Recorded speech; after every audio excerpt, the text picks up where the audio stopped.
एक राजा के राज दरबार में एक आदमी आया। बोला, मैं पारखी हूं, मुझे नौकरी पर रख लीजिए। राजा ने कहा, ठीक है, रख तो लूंगा, लेकिन तनख्वाह नहीं दूंगा, केवल भूजा और गुड़ मिलेगा। पारखी ने कहा, ठीक है जी। एक दिन राजा एक घोड़ा लाया। बोला, बड़े पारखी हो तो इस घोड़े के बारे में कुछ बताओ, क्या कहते हो? पारखी बोला, महाराज, ये घोड़ा है ही नहीं, ये तो गाय है। राजा चौंक गए। राजा ने घोड़े वाले को बुलवाया। घोड़े वाले ने कहा कि महाराज, बात तो सही है, बचपन में घोड़े की मां मर गई थी, इसीलिए इसको गाय का दूध पिलाया गया था, इसीलिए इसकी आदतें भी गाय जैसी हैं। अब राजा ने बड़ी हैरानी से पारखी से पूछा कि भैया, तुम्हें कैसे मालूम चला? पारखी ने कहा कि जब ये चर रहा था तो नीचे मुंह झुकाकर घास खा रहा था, जबकि घोड़ा जो होता है वो ऊपर गर्दन उठाकर घास खाता है। मैंने तो इसकी आदतों से पहचाना। राजा खुश हो गया। राजा ने कहा, अब तुम भुजा और आधा किलो गुड़ ले लो। कुछ दिन बाद राजा ने अपनी रानी के बारे में पूछा। कहा कि भैया, मेरी रानी के बारे में बताओ, वो कैसी हैं, मुझे वो बहुत प्रिय हैं। पारखी ने कहा, हुजूर, आपकी रानी खानदानी नहीं है। राजा को भरोसा ही नहीं हुआ। राजा अपनी ससुराल पहुंच गया। वहां दादी ने बताया कि बचपन में इसकी मां गुजर गई थी, इसीलिए पाला तो मैंने है, लेकिन दूध इसको दाई मां ने पिलाया है। राजा वापस आया।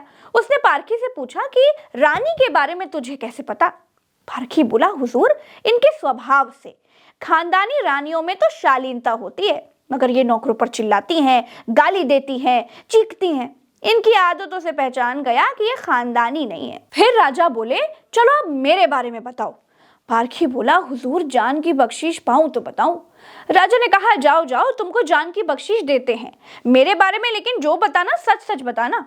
पारखी बोला, आप राजवंश के नहीं हैं, आप मुझे भड़भूजे लगते हैं, लैया चना बेचने वाले लगते हैं। राजा घबरा गए।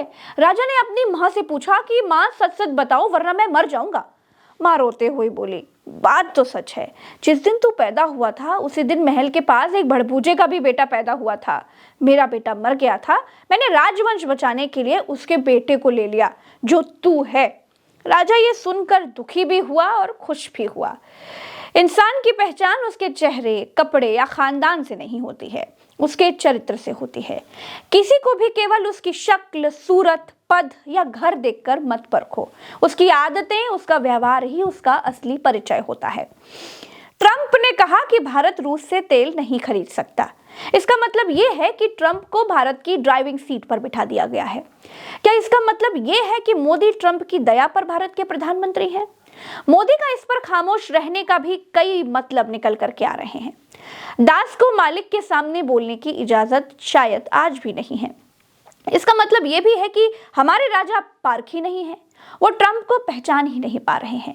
ट्रंप ने हमारे राजा को पहचान लिया है।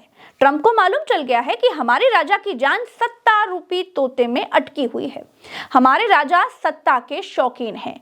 वो अटल जैसे नहीं हैं, जो उसूलों और आदर्शों के लिए सत्ता को ठोकर से ठुकरा दें। हमारे राजा सत्ता लोलुप हैं।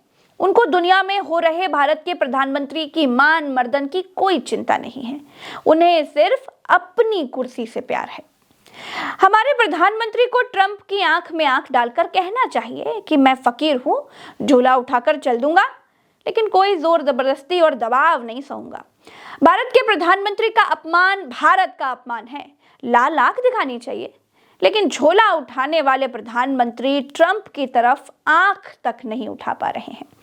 अभी तक ट्रंप भारत की वॉर रुकवा रहे थे, अब तक भारत को डेड इकोनॉमी घोषित कर रहे थे। हमने सब सहन कर लिया, लेकिन ट्रंप अब भारत का व्यापार तय कर रहे हैं। हम रूस से तेल नहीं खरीदेंगे, ये ट्रंप तय कर रहे हैं। अब पानी सर से ऊपर जाने लगा है। इतनी गुलामी तो हमने अंग्रेजों की भी नहीं की थी जब वो हमारे देश पर कब्जा करके बैठे थे। हमने अंग्रेजों का विरोध किया। ट्रंप भारत के निर्णय ऐसे ले रहे हैं जैसे ट्रंप ही भारत के प्रधानमंत्री हो और मोदी को तो सिर्फ यहाँ डिपुटेशन पर रखा गया हो। आपने नोटिस किया होगा कि भारत में विभाग कोई भी हो, झंडी दिखाने और तस्वीर खिंचवाने के लिए मोदी जी ही आगे आते हैं। चाहे रेल हो, चाहे महिलाओं के खाते में पैसे डालने हो, चाहे किसानों के खातों में पैसे डालने हो, चाहे वैक्सीन का क्रेडिट लेना हो, चाहे अंतरिक्ष विज्ञान का क्रेडिट लेना हो, चाहे सेना का क्रेडिट लेना हो, यहाँ तक कि बच्चों के एग्जाम तक का क्रेडिट यानी परीक्षा पे चर्चा का credit goes to Modi ji. हर जगह मोदी जी ही आगे आते हैं। लेकिन क्या ट्रंप ने रूस से तेल खरीदने पर मोदी को मना कर दिया है और मोदी ट्रंप के कहने पर व्यापारिक फैसले ले रहे हैं? इस सवाल पर मंत्री पीयूष गोयल कहते हैं कि हम नहीं जानते, एस जयशंकर जाने। एस जयशंकर कहते हैं कि भैया हम नहीं जानते, पीयूष गोयल से पूछो। मोदी जी पूरे सीन से ही गायब है। इस बीच एक वीडियो भी बहुत वायरल हो रहा है दोस्तों, जिसमें ट्रंप को कहते पाया जा रहा है कि वो मोदी का पॉलिटिकल करियर खत्म नहीं करना चाहते हैं। Modi is a great man. That he loves Trump. Now, I don't know if the word love, I don't want you to take that any different. I don't want to destroy his political career, okay? Trump ने ये बात कही जरूर है कि Trump Modi का political career खत्म नहीं करना चाहते हैं, लेकिन ये बात अभी की नहीं है। ट्रंप ने सितंबर-अक्टूबर 2025 में लव शब्द को डिफाइन करते हुए ये बात कही थी। मतलब आप जब ये वीडियो देखेंगे तो आप ट्रंप के पीछे लगी एक तख्ती को देख रहे होंगे। उस तख्ती को थोड़ा जूम करके देखेंगे तो फिर आपको वो 2025 की तारीख आराम से दिख जाएगी, सितंबर-अक्टूबर का महीना दिख जाएगा। तो दोस्तों फिलहाल मेरे साथ इस वीडियो में इतना ही। अभी अगर आपने चैनल को सब्सक्राइब नहीं किया है तो सब्सक्राइब जरूर कर लीजिएगा, वीडियो को शेयर कीजिएगा। राम राम, दुआ सलाम, जय हिंद।